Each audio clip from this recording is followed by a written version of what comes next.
Hello, everyone, and welcome to another episode of A Girl in the Product World. I'm your host, Amna, and I'm actually joined by a special guest who's been on the pod before, and I thought it would be really good to have him back, given how the product market is at the moment. So I am joined by Zach. Zach, how are you doing? Good, thank you. Good to see you again. Good to see you. So Zach is actually a recruiter from the Sphere Digital Recruitment company, and he actually was part of my product recruitment series that I put out last year, and it was actually very popular with a lot of you. It was all about answering all the kind of questions that I get, the questions that Zach normally gets in his role, obviously as being a product recruiter. And I thought, why don't we do a bit of a refresh, given we're in a new year? We're heading towards the end of the quarter, and I still get lots of these questions as well. So, Zach, shall we get into it? Let's do it. Let's do it. All right, Zach, give us a broad picture of the product recruitment market in 2024 as we get closer to the end of Q1. Sure. So yeah, I mean, the market as a whole is picking up, which is obviously great news for everyone, product people and product recruiters as well. But yeah, what I'm seeing in general is like a lot of skill specific or potentially niche roles are being filled by very particular candidates and potentially roles that would have been filled by someone going for it previously. But because it's such a saturated market now after like the mass redundancies, which is still kind of happening, I'm hearing a lot. Those roles that you might have found or fell into before, if you're trying to cross markets, kind of change industries, you're going to struggle to do it because there's just a few more people that have done it for a bit longer and potentially are a bit better at it than you. And it's just the sad state of the market for those people looking to kind of transition over or change industry, unfortunately. Okay, so we're looking at specific roles. There still is that whole redundancy thing going on. Do you know what caused it? Because I think a lot of people are under that redundancy umbrella. What caused the mass redundancies? Different companies, different reasons, right? I mean, everyone knows different reasons internally. Some people might have gone through like mergers and acquisitions because the company was struggling for money. And everyone knows that if that goes through a company, a lot of people tend to leave or get pushed out. So that's one factor. Obviously, I can't have a sweeping statement across the whole industry. But yeah, even companies like, I don't know, Meta, who people thought they were safe at because they've got loads of money, they still got done. So it's a tough one. And it can be a number of reasons, like I said. So yeah. Yeah, I think that's a really important point there to make, that even big companies lay off people, and I sometimes I see them do it even more than smaller companies. So if you are working for a small company and you think, oh, if I just move to a big one, it's still something that you should be aware of. Okay, cool. We know it's a bit of a difficult market. What should a candidate absolutely be doing to get noticed? Yeah, I'd say just try and be proactive. I know it sounds a little bit like, I don't know, obvious, but just be proactive. If you know people in the market, you have areas that you want to go to, stay in touch with them. If you know a recruiter, stay in touch with them. They'll have the best grasp on the market other than anyone you know. Previous bosses, previous employees, previous team members. Just keep an eye on the market. Conversations generate conversations, I can say. Okay. So, yeah. Okay, and how do we get in contact with recruiters? Is it just a case of going on LinkedIn, connecting? Yeah, I'd say so. I'd like to think that by now every senior or product person has a guy or a girl or someone in mind when they do this, or a few. Obviously, it's not always just one, but yeah, if you don't, I'd say best port of call. I'd say you and I have this kind of relationship as well. It's like you have a go-to that you catch up on regularly, just check in, and it becomes more of a friendly chat than a recruitee kind of conversation. It's like two friends sharing knowledge type thing. So yeah, if you don't do that, my advice would be to befriend a recruiter. Yeah, absolutely. And one thing that Zach helps me through is when I need to rant as well. And I've had too many bad experiences. So yeah, get yourself a recruiter buddy. Completely agree with that. Okay. So if product people are finding it difficult to get a product job, you mentioned, there are specific areas that companies are looking to hire in. Is there hope for people wanting to break into the product market for the first time? What can they do? Yeah, of course you can like break into product. A lot of people in product, like and I have said this before, I think, that have an organic flow into or transition into product from previous roles, like a BA role or something like that. But regardless of that, people always need different levels of seniority across products, whether that's a junior, senior, head of, CPO. So you can break into it definitely, most definitely, because people will always need a junior. So don't feel scared. If you want to go into product, it's just a conversation with your manager, your line manager, or someone just to flag the idea, because they might be looking for a junior product owner, manager, and they don't mention that to you because why would they? You're doing a different role.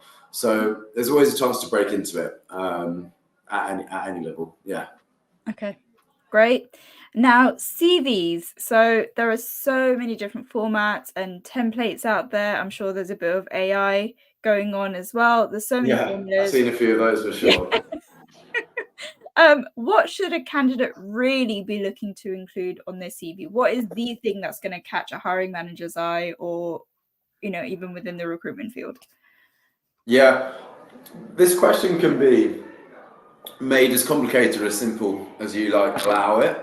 But what I'd say the most important thing to include or ensure you have on your CV a few things, and that's clear chronological order of your CV, right? Make it easy for people reading it, and also it's probably easier writing it in the right order as well. Secondly, each role, its responsibilities, its achievements, and then supporting each role and what you did, have metrics, data, success. I did X that influenced Y. Don't say I was part of, well, you can, but I was part of the team that did that. Shows a hiring manager or someone reading the CV that you didn't actually have much to play in it. You were just there for the ride. If you say, I did this, which influenced this, you can't, and you've got the data to provide with that and back that, it's something that you can't really beat in a CV. Okay, brilliant. Okay, so get your numbers. No one can argue with numbers. Thank you for that advice. And what is the most common piece of feedback that you're giving to unsuccessful candidates at the moment?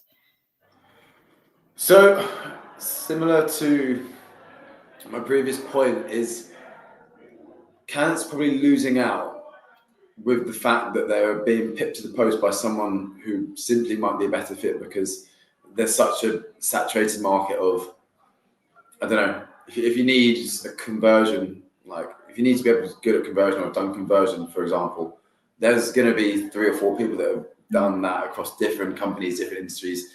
And there's going to be someone that's just done the exact thing they're looking for. And the hiring manager maybe worked at that business or has a tie to it.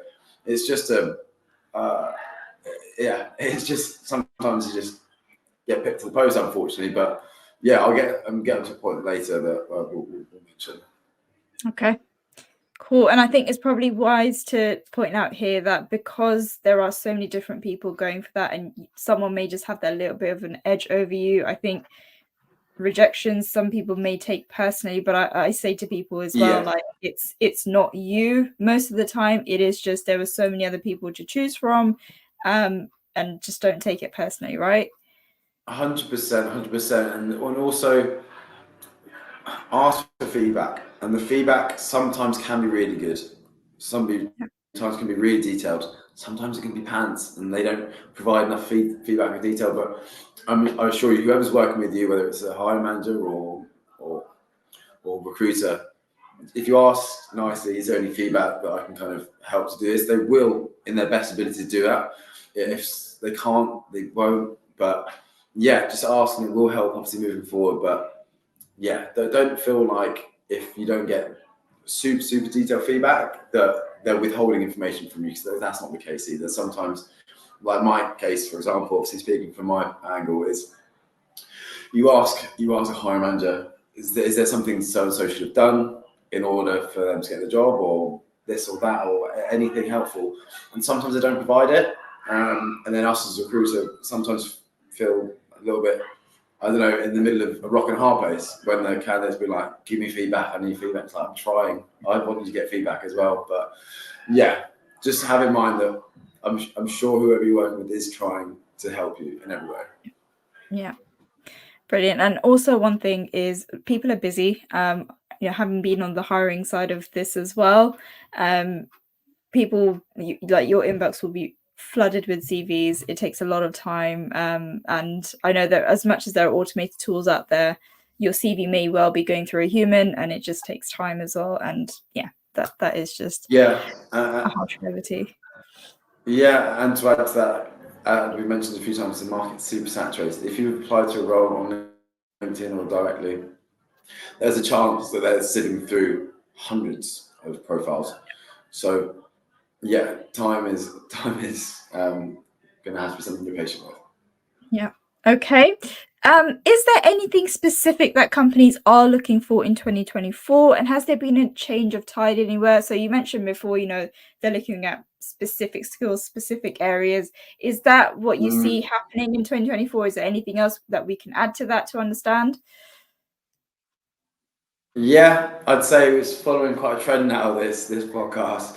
But nothing in particular that's looking or changing the tide. But yeah, like I said, we mentioned a few times, people are able to say we want this, and they can find that. So it's just people super niche, super detailed specs, roles, requirements for this. It's just, I think maybe before you could say I'm looking for a senior product manager, and having worked in this or this area, this industry, and there's a few people that got a chance, right? Now they can say, I want someone that's worked at X company or done this or done that.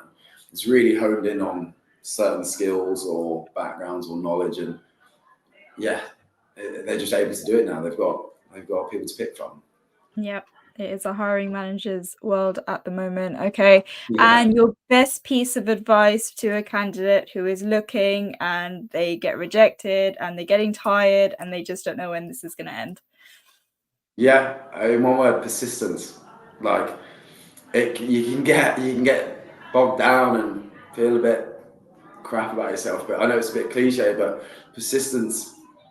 Whether you've just been, like I said, super unlucky or something just hasn't worked out, if it happens 2, 3, 4, 5 times, you can start to lose faith. But just stick with it, because if you're keeping an eye on the market, you're kind of having chats with these connections that I mentioned before, and you're doing all the right things. If you follow the right thing, it will pay dividends. Sometimes you just pop into a pub and you have a chat with someone, and you then find the perfect role off a whim.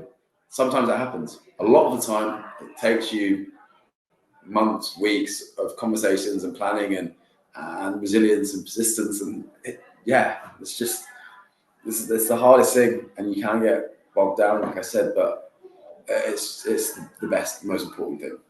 Yeah. It just takes that one strike, right? That one job that we need. Exactly. The stars will align at some point, and you find it. And like I said, you can make your odds a bit better by doing a number of things and stepping that out. But yeah, you just have to keep turning up, and it will happen. Brilliant. Well, thank you so much for your time and your advice, Zach. I hope everyone listening can take heed to this. And I hope this does help people out there as well. If you do have any more questions, please do reach out to myself and Zach. Get connected with your recruiters. Keep going, and we will get there. Thank you so much, Zach. Very welcome. Thanks for having me.